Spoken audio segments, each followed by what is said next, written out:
It was the decisive clash of the Wars of the Roses, fought between the forces of the Yorkist Edward IV and the Lancastrian Henry VI. Tens of thousands of men, many barely trained and armed with whatever weapons they could find, faced off in a battle that would leave the land soaked in blood. The fighting began with a deadly exchange of arrows. The Yorkist archers, taking advantage of the wind at their backs, loosed volley after volley, their arrows cutting through the freezing air and finding their mark in flesh and armour. The Lancastrians, blinded by the wind and unable to return fire effectively, charged.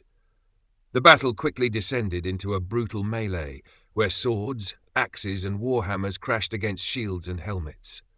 Men fought in knee-deep mud, like slipping and stumbling over the bodies of the fallen.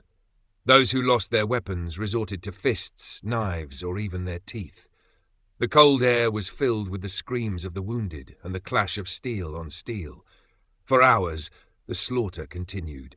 The sheer exhaustion of hacking and stabbing through packed lines of men became as deadly as any weapon. Those too wounded to stand were trampled into the frozen earth. When the Lancastrians finally broke and fled, it only got worse.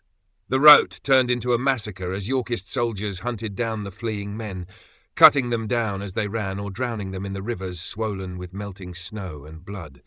Some tried to surrender, only to be butchered where they stood.